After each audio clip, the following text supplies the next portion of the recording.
Video में। आज की वीडियो में हम भूगोल के बारे में बातचीत करेंगे। भूगोल क्या होती है, इसका अर्थ क्या होता है, इसकी उत्पत्ति कैसे हुई, इसकी परिभाषा, इसके जनक और आधुनिक भूगोल के जनक कौन है। ठीक है।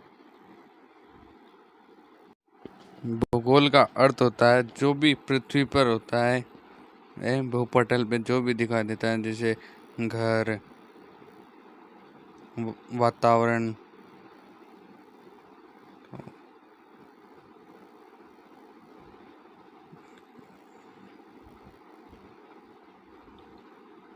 मतलब कि वायुमंडल है, धरातल पर जैसे पहाड़, मैदान, हरियाली, ये जंगल, मैदान जो भी होते हैं, इनका जिसमें वर्णन करते हैं ना, उसे भूगोल कहते हैं। ये भूगोल का अर्थ होता है कि जो धरती पर व्याप्त है दूर तक, उनका वर्णन करना, चाहे वे अंतरिक्ष तक हो या फिर धरती पर हो। और इसकी उत्पत्ति, वैसे तो भूगोल की उत्पत्ति के बारे में ठोस सबूत नहीं है, पर अध्ययन से ऐसा पता चलता है कि 19वीं शताब्दी के बाद में इसे अधिकतर स्वतंत्रता के साथ में मान्यता प्राप्त हुई थी, और 20वीं शताब्दी के आरंभ में इसका विकास सर्वाधिक माना जाता है। और इसकी परिभाषा भी यही होती है कि भूगोल पृथ्वी की झलक और स्वर्ग की में दिखने वाला आभामय विज्ञान है। और एक और वैज्ञानिक है जो अपनी परिभाषा में इसे लिखते हैं कि भूगोल में पृथ्वी के उन भाग का अध्ययन किया जाता है जो मानव के रहने का स्थान है, जैसे जंगल को काट के उसको खेती के लिए काम में ले सकते हैं। तो वो अध्ययन का एक है जहाँ पे अध्ययन किया जा सकता है, तो उसे भूगोल कहते हैं। एक वैज्ञानिक और लिखते हैं कि भूगोल एक ऐसा स्वतंत्र विषय है जिसका उद्देश्य लोगों को विश्व, आकाश पिंडों, स्थल, महासागरों, जीव जंतुओं, वनस्पति, फलों तथा भूधरातल पर दिखने वाले प्रत्येक अन्य वस्तु का ज्ञान प्राप्त कराए, तो उसे भूगोल कहते हैं। अब भूगोल के जनक का नाम है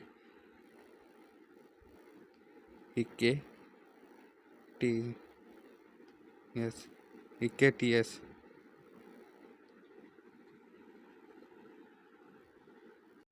और जो आधुनिक भूगोल है जिसके जनक है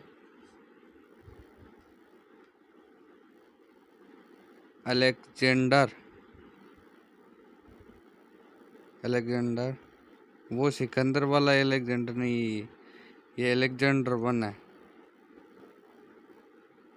इनका नाम है अलेक्जेंडर वन, हेम्बोल्ट। इसके वन के बाद में हेम्बोल्ट भी आता है। ठीक है। आइए तो हम अब अध्ययन करने शुरू करते हैं। तो हमारा पहला टॉपिक है ब्रह्मांड भूगोल। ब्रह्मांड के बारे में, इसके बारे में बात करेंगे। तो आपके सामने है हमारी मिल्की वे गैलेक्सी। ये मिल्की वे गैलेक्सी है जिसे आप स्क्रीन पर देख सकते हैं। तो जब ब्रह्मांड में एक महाविस्फोट हुआ था जिसे बिग बैंग कहा जाता है, तो उसी के बाद में ये सब अस्तित्व में है। ग्रह, नक्षत्र, आकाश गंगाएं ये सब अस्तित्व में आए। वैज्ञानिकों का विश्वास है कि महाविस्फोट यानी कि बिग बैंग की घटना आज से लगभग 13.7 अरब वर्ष पहले हुई। महाविस्फोट के लगभग 10.5 अरब वर्ष पश्चात यानी आज से 4.5 अरब वर्ष पूर्व सौर मंडल का विकास हुआ था, जिससे ग्रहों व उपग्रहों का निर्माण हुआ। इस प्रकार बिग बैंग परिघटन से ब्रह्मांड की उत्पत्ति हुई और तभी से निरंतर इसका विस्तार जारी है। इसके साक्ष्य के रूप में आकाशगंगाओं के बीच बढ़ती हुई दूरी साक्ष्य है। हमारी जो मिल्की वे गैलेक्सी है इसे मंदाकिनी भी कहती है, और मंदाकिनी का अर्थ होता है कि तारों का ऐसा समूह जो धुंधला सा दिखाई पड़ता है तथा जो तारा निर्माण प्रक्रिया की शुरुआत का गैस पुंज है, मंदाकिनी कहलाता है। हमारी पृथ्वी अपनी एक मंदाकिनी आकाशगंगा में है, जिसे दूध मेखला या मिल्की वे गैलेक्सी भी कहते हैं। अब तक का ज्ञात है कि इस मंदाकिनी का 80% भाग सर्पिला है। इस मंदाकिनी को सबसे पहले गैलेक्सी में देखा है, मतलब इसी गैलेक्सी की पहली पोत खोज हुई है। आकाशगंगा की सबसे नज़दीकी मंदाकिनी को देवयानी या एंड्रोमेडा के नाम से जाना जाता है, जो हमारी गैलेक्सी के सबसे नज़दीक है। तो आइए हम सौरमंडल की ओर बढ़ते हैं। मतलब देखिए, ये जो सौरमंडल है हमारा, ये मिल्की वे के इधर 30,30,000 प्रकाश वर्ष, केंद्र से 30,000 प्रकाश वर्ष की दूरी पर स्थित है। तो हम जूम करने वाले हैं।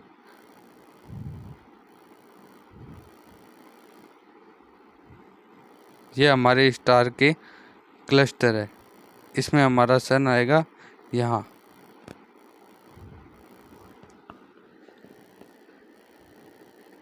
ये हमारा सोलर सिस्टम है। इसका केंद्र है सूर्य। अब हम बढ़ने वाले हैं सूर्य। हमारे सोलर मंडल के अंदर मुख्य ग्रह जिसे तारा है जो सूर्य है, और सूर्य के बाद में आता है हमारे यहाँ पे बृहस्पति, बुध ग्रह सूर्य के सबसे नज़दीक है। उसके बाद में शुक्र शुक्र शुक्र के बाद में पृथ्वी की एक चंद्रमा है जिसे हम चंद्रमा कहते हैं। फिर आता है मंगल। अरे कहाँ गया मंगल भाई, घूम गया। ये मंगल के बाद में आती है एस्टेरॉयड बेल्ट। एस्टेरॉयड बेल्ट के बाद में आता है हमारा जुपिटर, जिसे बृहस्पति कहते हैं हिंदी में। फिर इसके बाद में आते हैं हमारे शनिदेव, जिनके सबसे ज़्यादा उपग्रह है। फिर इसके बाद में आता है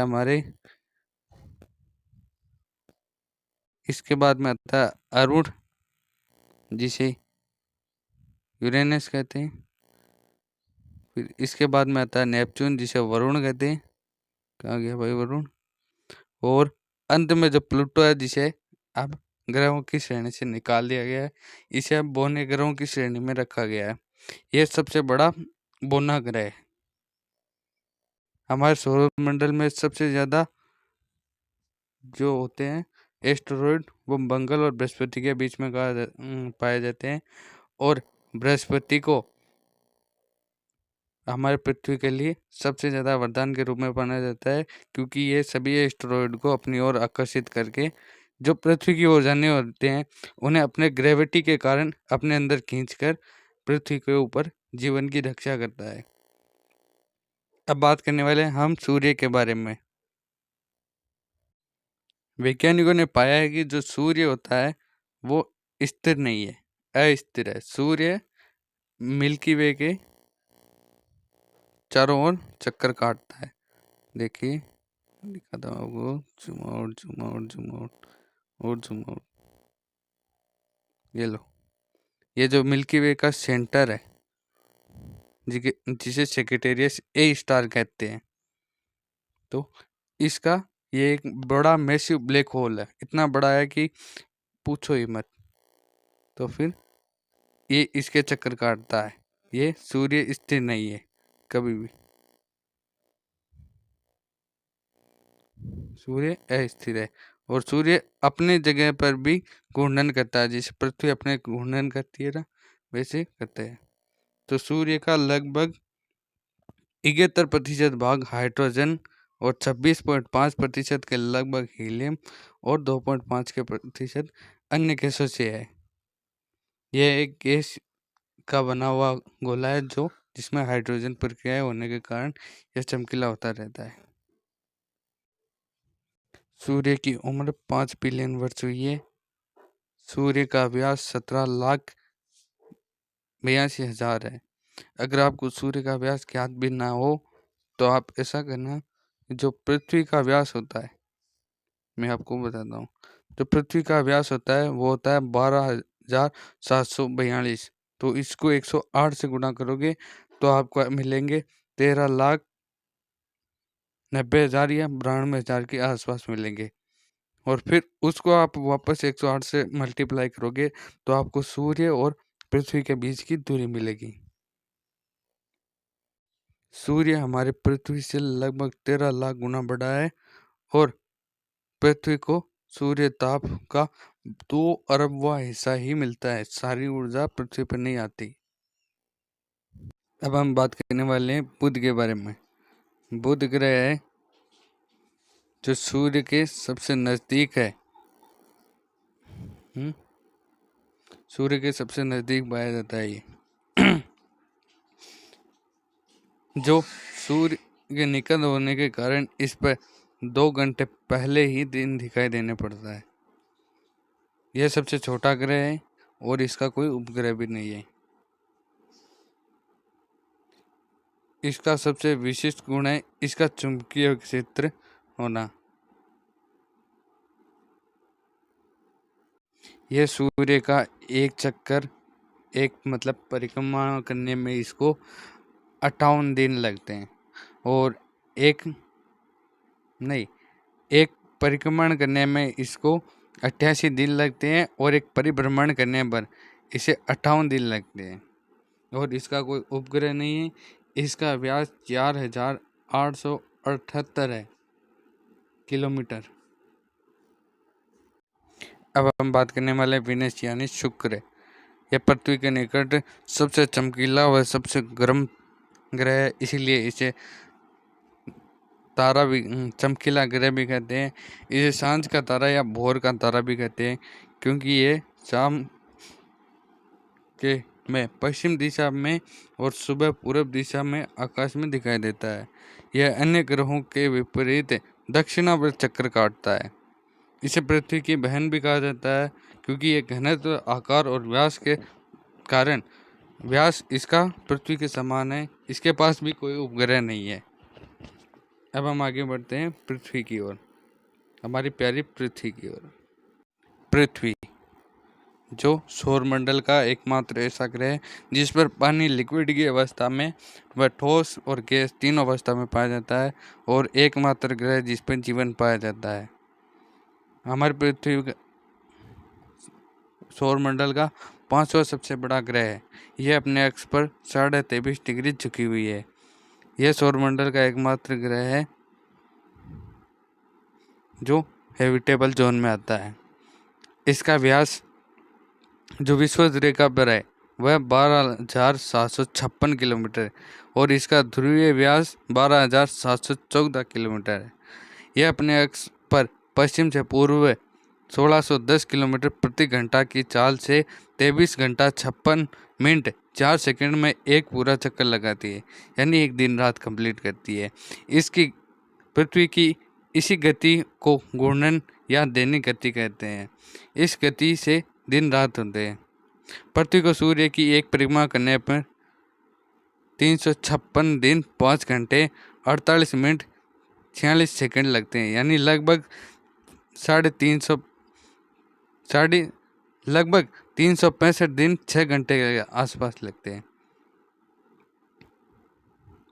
पृथ्वी को सूर्य की एक परिक्रमा करने में लगभग लगने वाला समय 100 वर्ष कहलाता है।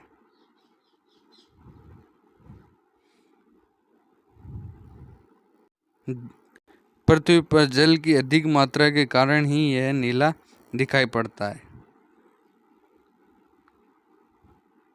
पृथ्वी पर सूर्य के प्रकाश को पहुंचने में 8 मिनट 16 सेकंड लगते हैं। हमारी पृथ्वी के सबसे नज़दीकी तारा सूर्य के बाद में सबसे नज़दीकी तारा प्रोक्सिमा सेंचुरी है, जो पृथ्वी से लगभग 4.22 प्रकाश वर्ष की दूरी पर है। अब हम बात करने वाले हमारे पृथ्वी के एकमात्र उपग्रह चंद्रमा की। चंद्रमा पृथ्वी का एकमात्र उपग्रह है।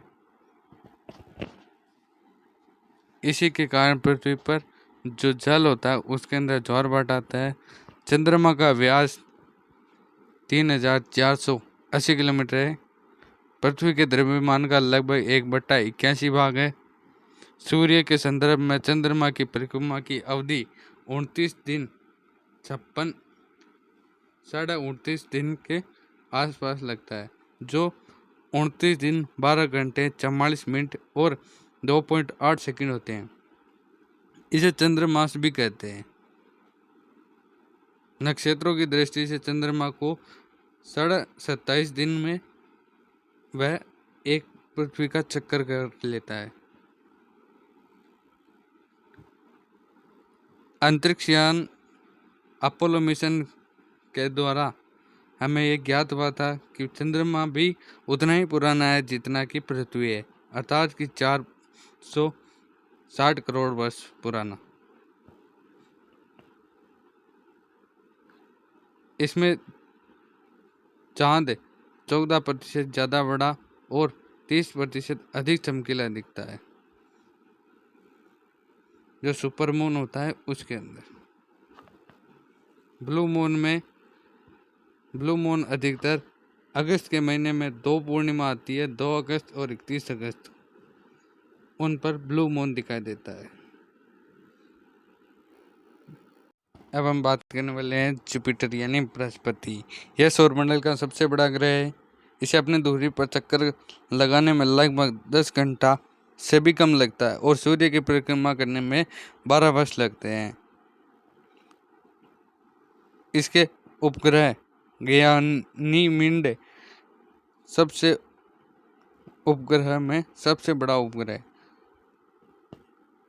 इसका रंग पीला है। अब आते हैं सैटर्न अर्थात शनि ग्रह। यह आकार में दूसरा सबसे बड़ा ग्रह है। अभी के टाइम में सबसे ज़्यादा उपग्रह वाला ग्रह भी शनि ही ग्रह है। शनि का सबसे बड़ा उपग्रह टाइटन है, जो सौरमंडल का दूसरा सबसे बड़ा उपग्रह है। इसका आकार बुध के समान है। टाइटन की खोज 1665 में डेनमार्क के खगोल शास्त्रियों ने की थी। इसका वायुमंडल पृथ्वी जैसा ही माना जाता है। शनि के 7 प्रकार की वलय है, जो इसके चारों तरफ रिंग होती है।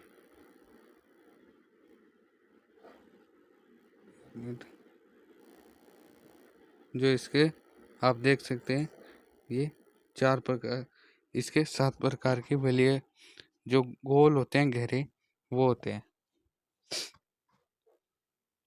यह आकाश में पीले रंग का तारे के रूप में दिखाई देता है। इसके बाद में आते हैं अपन अरुण की साइड। अगला है अरुण यानी यूरेनस। यूरेनस आकार में तीसरा सबसे बड़ा ग्रह है। इसका तापमान लगभग -215 डिग्री सेल्सियस है। इसकी खोज 1781 में की गई थी। इसके चारों ओर 9 वलय व 5 वलय नाम के इसके चारों ओर 9 वलय, जिसमें से 5 के नाम इस प्रकार है: एल्फा, बीटा, गामा, डेल्टा और इप्सिलॉन। यह अपने अक्ष पर पूर्व से पश्चिम की ओर दक्षिणावर्त घूमता है, जबकि अन्य ग्रह पश्चिम से पूर्व की ओर वामावर्त घूमते हैं। यहाँ पर सूर्योदय पश्चिम की ओर व सूर्यास्त पूर्व की ओर होता है। इसके उपग्रह भी पृथ्वी की विपरीत दिशा में घूर्णन करते हैं।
नेपच्यून नेपच्यून की खोज 1886 ईस्वी में जर्मन भूगोलवेत्ताओं ने की थी।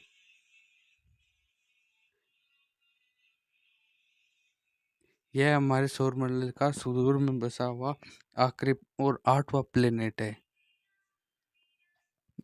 यह नीले रंग का है। इसके चारों ओर अति शीत मीथेन की बादल छाए हुए रहते हैं। इसके उपग्रहों में ट्रिटॉन प्रमुख है। अब हम बात करने वाले पृथ्वी पर होने वाले उल्कापात। अधिकतर लोग नहीं जान पाते कि उल्कापात क्यों होते हैं, तो मैं आपको बताता हूँ उल्कापात क्यों होते हैं। जो ये आप देख रहे हैं, ये जो नेपच्यून के पार है, ये पत्थर जैसे अंतरिक्ष में तैरते हैं। ये होते हैं जो धूल और बर्फ के बने हुए होते हैं। सूर्य से अधिक दूरी पर होने के कारण यह एकत्र होकर धूल व बर्फ के बने हुए चट्टानें होती है, जो पृथ्वी अपने मार्ग से भ्रमित होकर सूर्य की ओर बढ़ना शुरू कर देते हैं और कुछ बाहर की सौरमंडल के बाहर की ओर जाना शुरू हो जाती है। जो सूर्य के पास में आती है धीरे धीरे, तो उसमें सूर्य के प्रकाश के कारण उनके अंदर बर्फ व धूल के चट्टान कणों के अंदर टूटना शुरू होते हैं और वह घर्षण की उत्पत्ति होती है, जिसके कारण उनके पीछे जो पूंछ के समान दिखता है उसे ही हम धूमकेतु कहते हैं। धूमकेतु में सबसे फेमस है हेली। हेली पृथ्वी आज से लगभग 1986 के समय देखा गया था। अब यह 2062 में पुनः दिखाई देगा।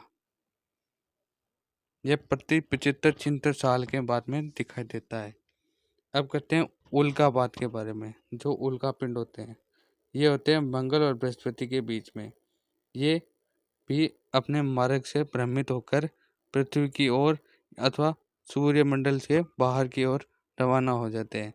अगर पृथ्वी की ओर आते हैं तो पहले इन्हें मंगल में, अगर इनके मार्ग में मंगल आता है तो यह मंगल पर हो जाते हैं, मंगल पर गिर जाते हैं। यदि मंगल इनके मार्ग में ना हो तो ये पृथ्वी की ओर आते हैं, तो पृथ्वी पे आने से ये पृथ्वी के वायुमंडल में घुस जाते हैं।